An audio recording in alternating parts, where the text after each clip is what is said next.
Once the court names me conservator, Ainsley will have to stop treating her money as if it belongs to him. That was the sentence I heard my husband say from the library of our own home. I was supposed to be asleep upstairs. Maurice had stirred a bitter little tablet into my tea after dinner and watched until I drank it.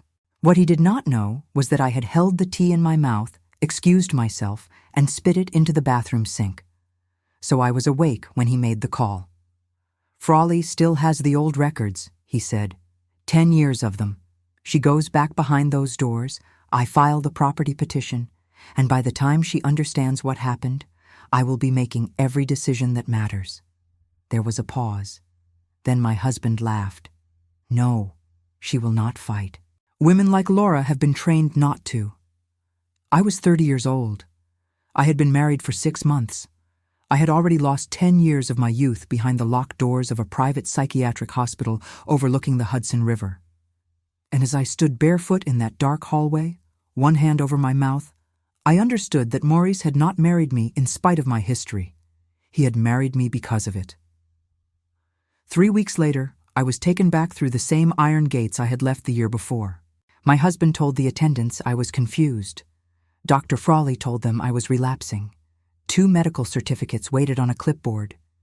And hidden in Maurice's leather briefcase was a court petition designed to put my property under his control. I am 78 now. Nearly half a century has passed since that car carried me up the river road, but I can still hear the tires crushing the wet leaves. I can still smell Maurice's cedar cologne beside me. I can still see the satisfaction on his face when the gates closed. He believed every page in my old file belonged to him. He never imagined that one doctor would read every page. Before I tell you what that doctor found, I have to tell you how a grieving 19-year-old acquired a file thick enough to become a weapon. My name is Laura Vandermeer. I was born in 1948 into one of those old Hudson Valley families whose name appeared over a bank entrance and on the brass plaques of buildings we rarely entered. Our stone house stood above the river, surrounded by apple orchards that turned red and gold every October. From a distance, it looked like the sort of place where nothing terrible could happen. From inside, it was a house where nothing untidy was allowed to be seen. My father, Charles Vandermeer, believed emotion was a failure of discipline. He wore dark suits even on Sundays and could silence a dining room by lowering one eyebrow. My mother, Eleanor, was the only soft person in that house. She played old waltzes after supper, left books open face down, and hugged me even when my father was watching. She died in February of 1967 after a long illness. 5 months later, a young man named Samuel Hart drowned in the Hudson. Sam was the gardener's son. We had loved each other quietly for 2 years because my father would never have approved. On the afternoon he died, the river looked harmless. Blue sky, white clouds, sunlight flashing on the water. Then the current pulled him beyond the rocks, and I stood on the bank screaming his name while 2 men in a fishing boat tried and failed to reach him. After losing my mother and Sam in the same year, I stopped eating properly. I slept during the day and walked the orchard at night. I cried at breakfast. Once, I broke my mother's teacup because my father told me it was time to compose myself.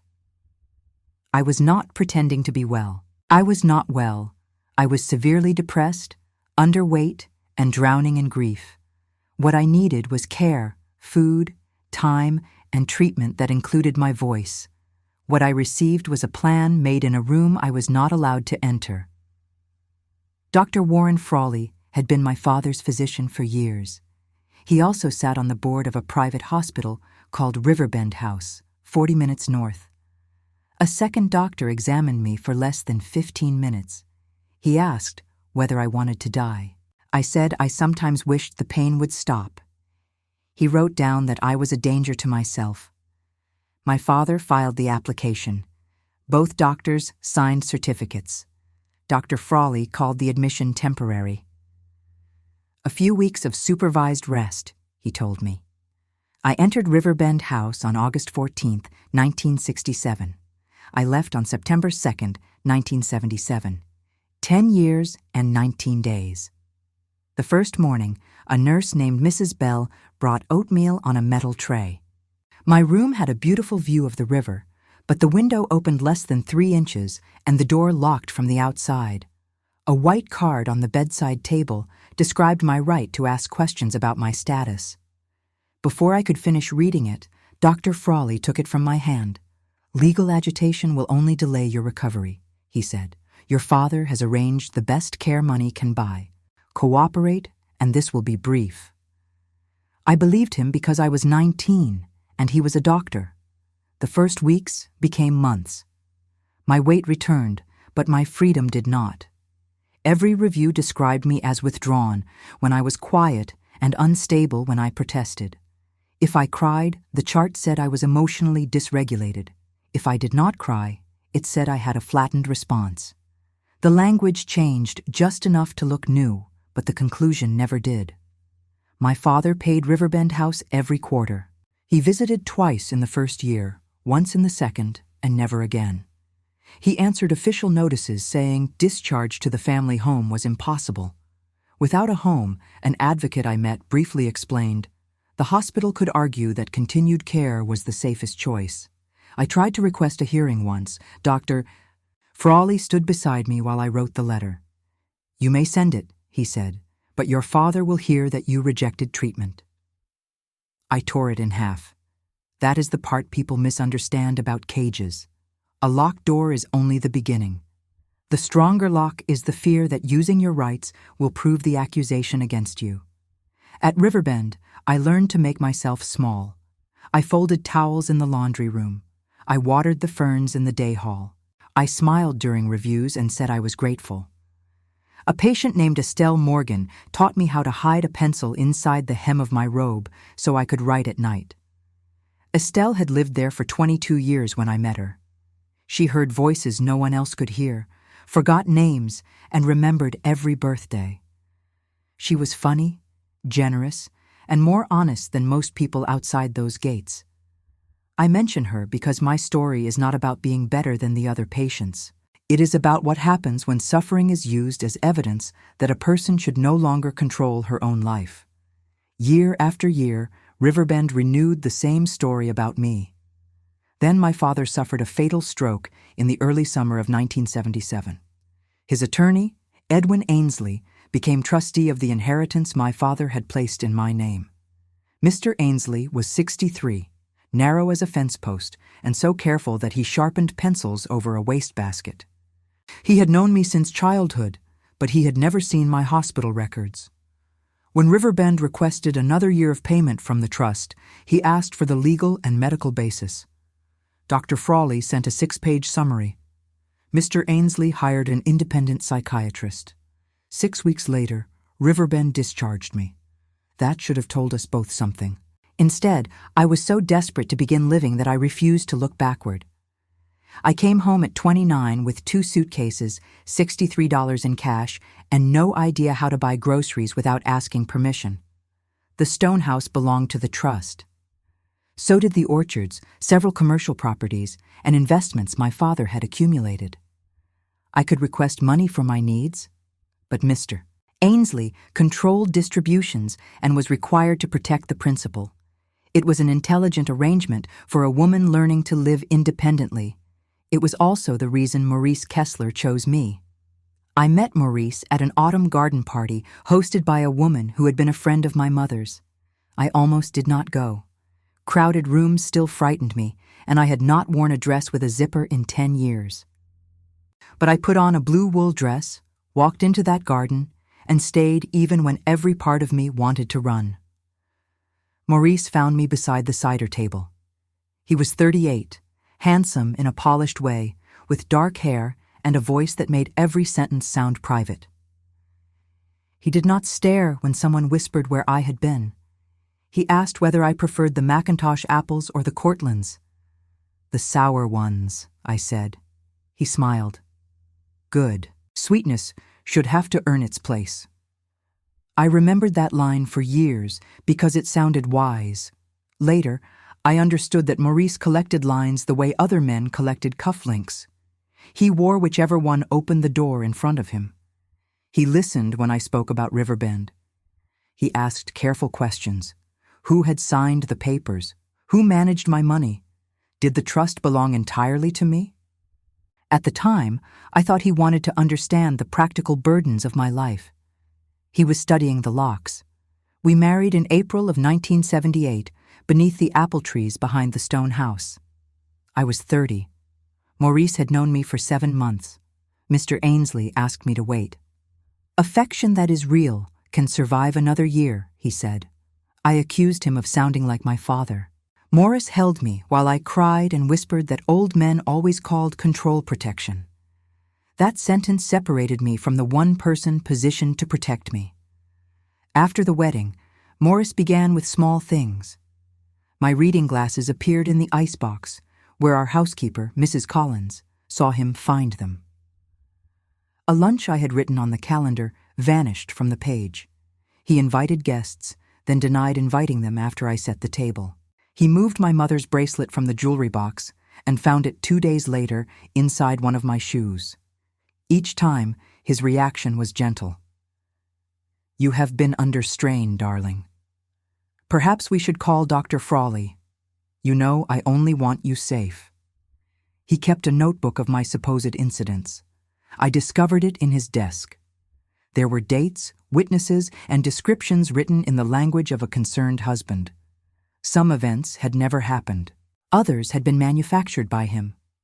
When I confronted him, he kissed my forehead.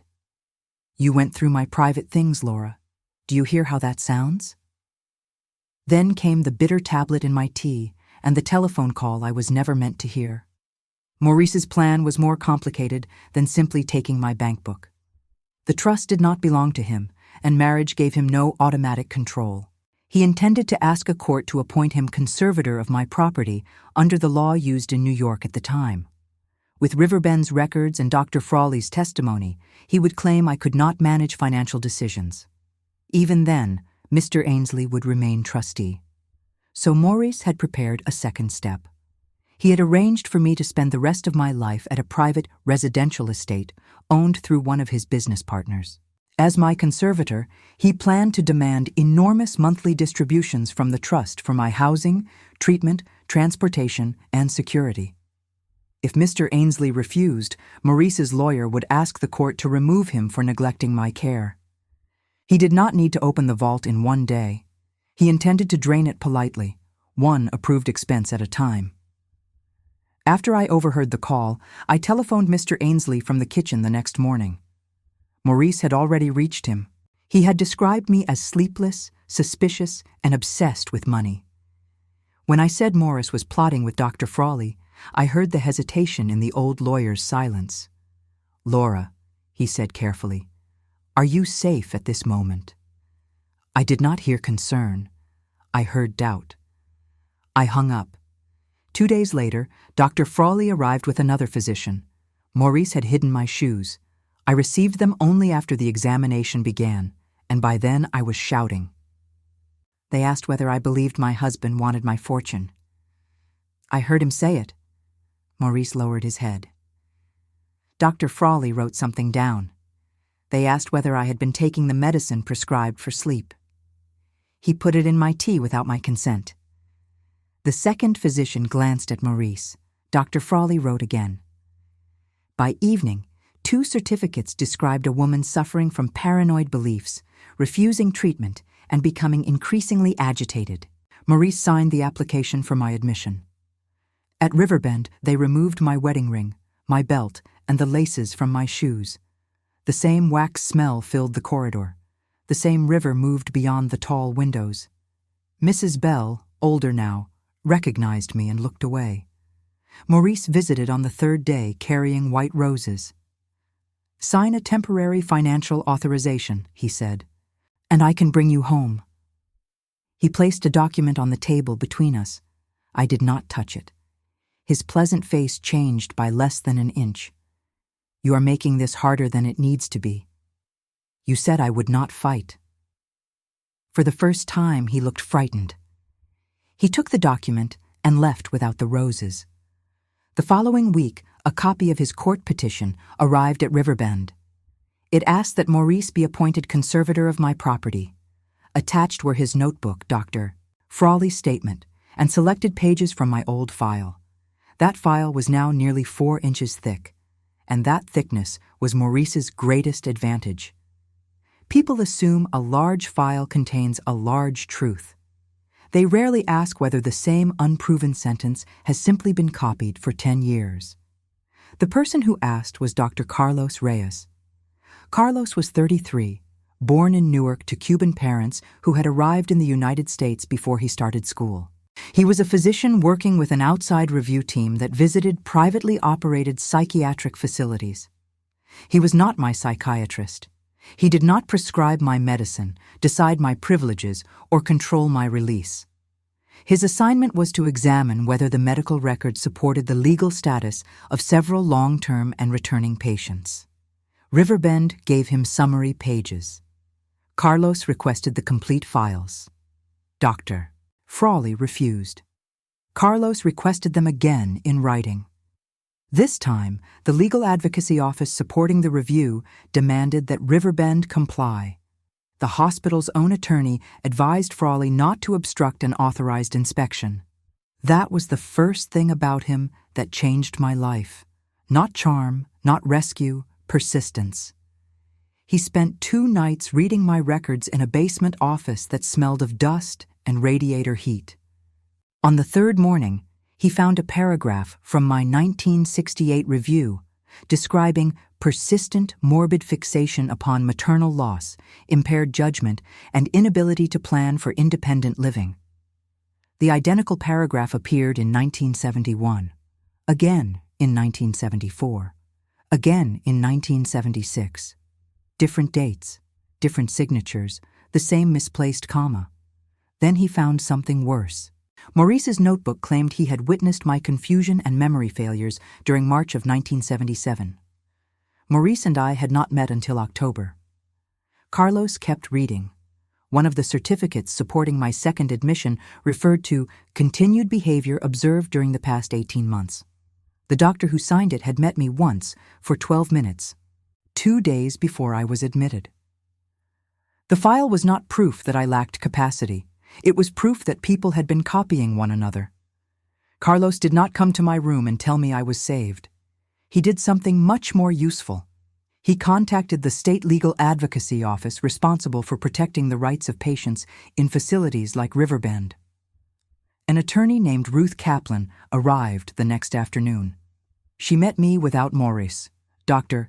Frawley, or Carlos in the room. "Do you want independent counsel?" she asked. "Yes.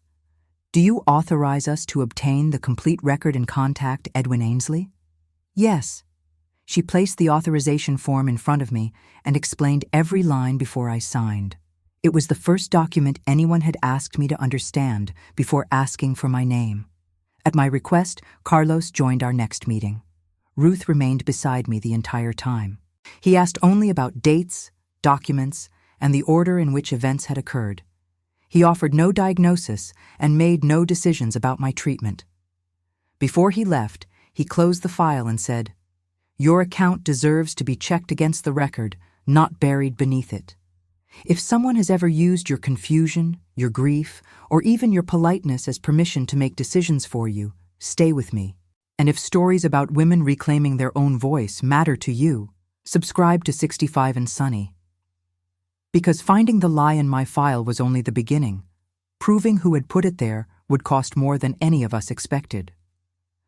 Ruth requested an independent evaluation and challenged Riverbend's authority to keep holding me. The hospital delayed. She requested a retention hearing. At the same time, Mr. Ainsley's lawyer opposed Maurice's separate petition to control my property. Dr. Frawley called Ruth disruptive. Mr. Ainsley arrived carrying the same black leather case he had used at my father's estate meetings and apologized before he sat down. "I doubted you on the telephone," he said. "Yes, I was wrong." It was not a beautiful apology. It was better. It was complete. Ruth showed him the copied paragraphs and the impossible dates. He read each page twice. Mr. Ainsley then opened his own file. His investigators had found a draft contract between Maurice and the business partner who owned the proposed residential estate. The contract promised Maurice a share of every monthly payment obtained from my trust. Then, Mr. Ainsley told us something Maurice had not known. Mr. Ainsley kept records of every person who requested information about the trust. 9 months before our wedding, an investigator hired by Maurice had asked the county clerk about my father's estate. 2 weeks later, Maurice's lawyer had requested a public copy of the trust litigation from years earlier. And 3 months before Maurice met me at the garden party, Dr. Frawley had received a letter asking whether a former female patient with substantial assets might require continuing supervision after marriage. The letter was signed by Maurice Kessler. He had not discovered my fortune after falling in love with me. He had discovered me after finding the fortune. Mr. Ainsley looked older when he finished reading. "Your father built the trust because he did not trust anyone," he said. "I thought that was its tragedy. Today it may be its virtue." The independent psychiatrist was Dr. Helen Brooks, a 51-year-old woman from Albany with gray beginning at her temples and no patience for theatrical husbands. She examined me on 3 separate days. She asked about my grief, my sleep, the misplaced objects, the conversation I had overheard, and the exact terms of the financial petition. She did not ask whether I was sane. She asked whether I understood my property, whether I could compare choices, whether I knew the consequences of signing authority to Maurice, and whether I could explain why I refused. I answered every question. Her conclusion was precise. I had experienced severe depression after 2 traumatic losses at 19. I remained vulnerable to anxiety under coercion. Neither fact meant I lacked the capacity to manage my decisions.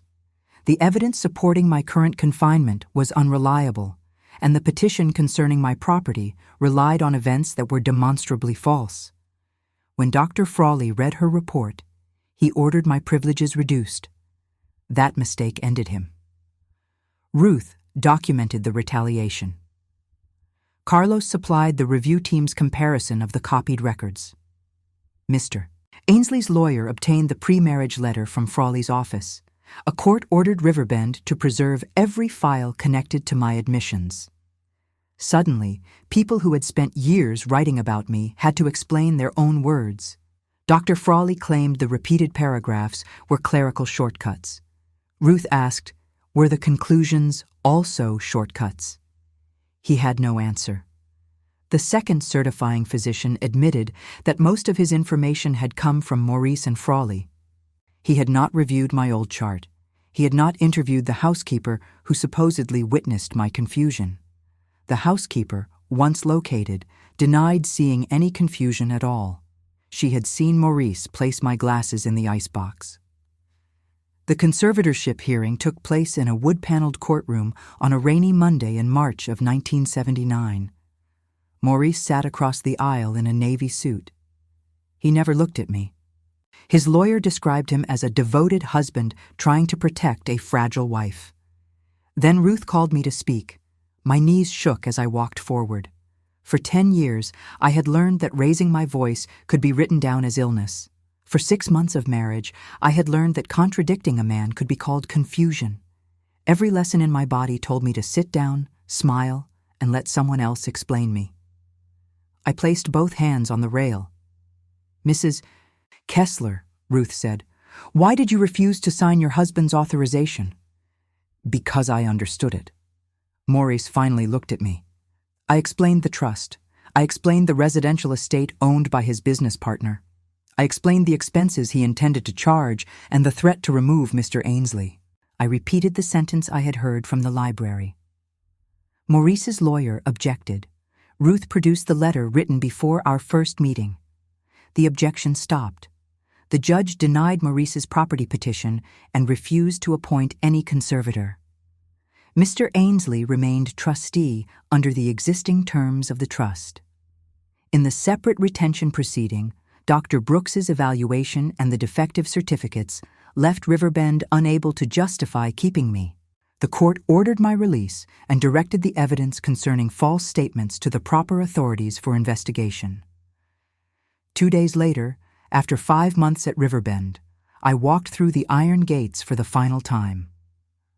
I was 31 years old. Estelle stood at an upstairs window, holding one palm against the glass. I held mine up from the driveway. I had promised not to make my freedom proof that she mattered less, and I kept that promise. In later years, the trust funded an independent patient advocate at a residence where Estelle received better care. She never lived entirely outside an institution, but she lived somewhere the windows opened. Carlos did not wait for me at the gate. That is important. He attended the hearing only as a medical reviewer. He never treated me, never met me alone, never suggested affection, and never used my gratitude as an invitation. When the investigation ended, he accepted a public health position in another county. He sent no private letters. He made no promises. The freedom I carried out of Riverbend belonged to me. The legal consequences took another year. The pre-marriage letter, the investigator's invoice, and Maurice's financial plan showed that his courtship had begun as a deliberate fraud. On my attorney's advice, I sought an annulment.